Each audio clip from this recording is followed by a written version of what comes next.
পাকিস্তানের দল নির্বাচন একেবারে শুরুতেই যদি আসি, নাসিম শাহ, শাহিন শাহ আফ্রিদি দুজনকেই তারা ব্যাক টু ব্যাক দুটা ম্যাচ খেলায়নি, দুজনকেই বাদ দিয়েছে।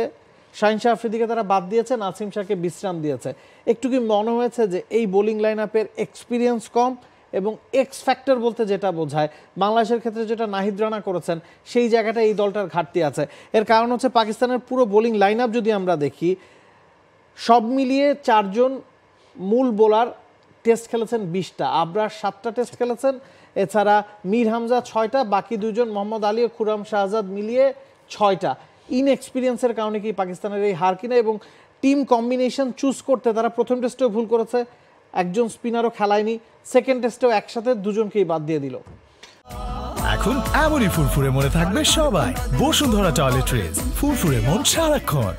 প্রথম টেস্টের ঠিক 40 ঘন্টা আগে খুব সম্ভবত পাকিস্তান দল দিয়েছিল, মানে তারা খুব বেশি কনফিডেন্স ছিল। এমনকি পাকিস্তানের সাবেকরাও বলছিল যে বাংলাদেশকে ইজিলি তারা হারাবে। কেবলমাত্র বাসিত আলী খুব সম্ভবত বলেছিলেন যে কেবলমাত্র বৃষ্টি পাকিস্তানকে রক্ষা করতে হবে, বাংলাদেশকে রক্ষা হলো, কিন্তু তার উল্টো। তো এক্ষেত্রে আমরা যদি দেখি যে মোহাম্মদ আলী ছাড়া দ্বিতীয় ইনিংসে সব পাকিস্তানি বোলারই কিন্তু একটা করে উইকেট পেয়েছেন, কিন্তু কেবল একটা উইকেট। আপনাকে যে ইম্প্যাক্ট রাখার যে ব্যাপারটা কিংবা খুব কার্যকরী বলি কোনো পাকিস্তানি বোলারই করতে পারেনি, কিংবা হুমকি হয়ে ওঠার যে ব্যাপারটা আপনি বলছিলেন যে এক্সপেক্টরের যে ব্যাপারটা, সেই কাজটাই তারা আদতে করতে পারেনি। এজন্যই আমার হচ্ছে এই পুরো সিরিজ জুড়ে পাকিস্তানি বোলিং অসহায় ছিল। এবং আমি একটু ক্যাপ্টেনকে নিয়ে আসলে কথা বলতে চাই।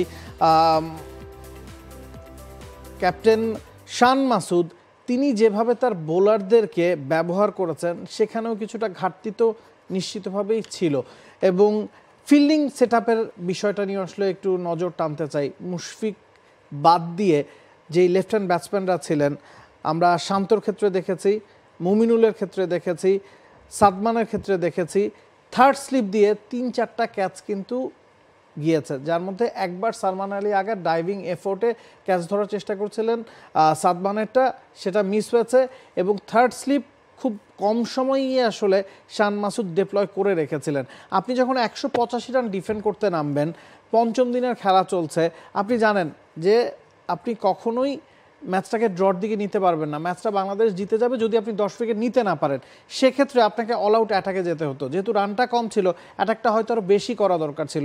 এবং ওই থার্ড স্লিপ বরাবর যেই ক্যাচগুলো উঠেছে, তাদের বোলাররা কিন্তু ওই যেটা বলছিলেন রিফাত আমিন, সবাই একটা করে উইকেট পেয়েছেন, হয়তো উইকেটের ঘরে 2-3টা থাকতেই পারতো যদি ক্যাপ্টেন্সিটা একটু অ্যাগ্রেসিভ হতো। এবং বাংলাদেশ 6 উইকেটে ম্যাচটা জিতেছে। আমরা দেখেছি যখন সাদমানের ক্যাচ ছুটেছে, যখন জাকিরের সুযোগের মিস করেছে পাকিস্তান, বা একবার সম্ভবত জাকিরের আউট হয়েছে, সারফরাজ আহমেদ আউট চাননি বা আপিল তারা করেনি, ওই ভুলগুলো তো আসলে চোখে পড়েছে। সেক্ষেত্রে বাংলাদেশের জয়টা নিশ্চিতভাবেই এতটা কনভিন্সিং হতো না। তারা যদি ঠিকমতো ফিল্ডিং প্লেসমেন্টটা করতে পারতো বা অ্যাটাকিং হতে পারতো, অ্যাটাকের সাথে ডিফেন্সের যে সংমিশ্রণটা ঘটানো দরকার ছিল, ওই জায়গায় কতটুকু ল্যাকিংস ছিল? সেই অনেক আগে থেকেই তো পাকিস্তানি ক্রিকেটারদের ইংলিশে একটা সমস্যা। তো অনেকে মজা করে বলছিল শান মাসুদ ইংলিশটা ছাড়া বাকি কিছু বোধহয় পারে না। আহমেদ শেজাদ খুব কড়া ভাষায় তার সমালোচনা করেছিলেন যে তুমি আন্ডার 19-এ যেসব কাজ করতা ঠিক একই রকম তাই করতেছো, মানে আগেও ব্যর্থ ছিল, এখনো ব্যর্থ। তো আমি একটা পোস্ট দেখছিলাম যে অনেকে বলছিল যে শান মাসুদ কেবলমাত্র ইংলিশটাই পারে, মাঠে কিছু পারে না। আপনি বোলারদের কথা বলছিলেন যে খুররাম আগের ইনিংসে 6টা উইকেট পেয়েছে খুব সম্ভবত, দ্বিতীয় ইনিংসে তার ইকোনমি হচ্ছে 5.7, মানে একেবারেই অসহায় যাকে বলে, ঠিক তাই। তো খুররামের মতো একজন বোলার, তার তো টেস্ট ম্যাচ খেলার অভিজ্ঞতা নেই, খুব স্বাভাবিক, 3 নাম্বার টেস্ট খেলছেন, তবুও তিনি খুব ভালো পারফরমেন্স করেছেন। প্রথম ইনিংসে 6টা, কিন্তু দ্বিতীয় ইনিংসে তার নামের সঙ্গে একটা উইকেট, একেবারেই হতাশা পারফরমেন্স। এই জায়গায় ক্যাপ্টেন্সির একটা দোষ কিন্তু দেওয়া যেতেই পারে, কারণ খুররাম শাহজাদ গতকাল শেষ বিকেলে 3 ওভারে 23 রান দিয়েছেন, 3 ওভারে 23, মানে এক্সপেন্সিভ ছিলেন। সে কারণে আজকে দিনের শুরুতে যেই সময়টায় বাংলাদেশের ফার্স্ট ইনিংসে তিনি একেবারে লন্ডভন্ড করে দিয়েছেন, গতকাল শেষ বিকেলে তিনি 3 ওভার 23 রান দেওয়া, আজকে কিন্তু দিনের শুরুতে তাকে বল তুলে দেওয়া হয়নি। একদিকে মীর হামজা, অন্যদিকে মোহাম্মদ আলী শুরু করেছেন, তারা হয়তো ইকোনমিক্যাল ছিলেন, কিন্তু খুররাম শাহজাদ যেভাবে পুরো 2টা টেস্ট ম্যাচ জুড়ে বাংলাদেশের লেফট হ্যান্ড ব্যাটসম্যানদের ইনসুইংিং ডেলিভারিতে বিট করেছেন, বোল্ড করেছেন, সেই জায়গায় তো ল্যাকিংসটা ছিলই।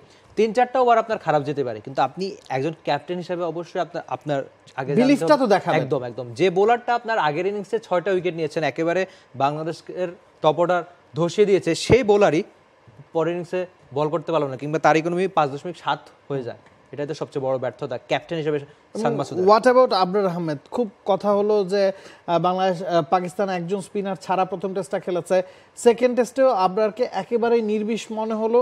এই রাওয়ালপিন্ডিতে 5 ম্যাচে তার 40টা উইকেট ছিল ঘরোয়া বা ফার্স্ট ক্লাস ক্রিকেটে। ফার্স্ট ক্লাসে 24 ম্যাচে তার 125 উইকেট, হরহামেশা 5 উইকেট পান। ইন্টারন্যাশনাল ক্যারিয়ারে 7ম ম্যাচ খেলছেন, ইতিমধ্যেই ম্যাচে 10 উইকেট তার আছে। ইংল্যান্ডকে একাই ধসিয়ে দিয়েছিলেন।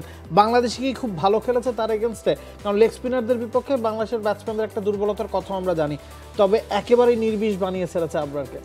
এক্ষেত্রে আমার মনে হচ্ছে রাওয়ালপিন্ডির যে উইকেটে খেলা হয়েছে সেটাও একটু দোষ বা দায়িত্ব রয়েছে। তবে বাংলাদেশি ব্যাটারদের আমি ক্রেডিট দিচ্ছি। সচরাচর আমরা যে কোনো সিরিজ শুরু হওয়ার আগে আলোচনা করি যে অপোনেন্ট দলে কোনো লেগ স্পিনার আছে কিনা, তাকে নিয়ে কাটাছেড়া শুরু হয়ে যায় যে প্রতিপক্ষ দলে লেগ স্পিনার থাকা মানে তো আমাদের একটু পিছিয়ে যাওয়া, আমাদের ব্যাটারদের একটু জুজু কাজ করে সেটা শুরু। কিন্তু আবরারকে এই সিরিজে বিশেষ করে লিটন মিরাজরা যে দারুণভাবে সামলিয়েছে, তার জন্য অবশ্যই বাংলাদেশি ব্যাটারদের ক্রেডিটটা পাওয়া উচিত। For more updates, subscribe to our YouTube channel and click on the bell icon. Follow us on Facebook and Instagram. Download T-Sports app to enjoy exciting games and highlights. Visit tsports.com.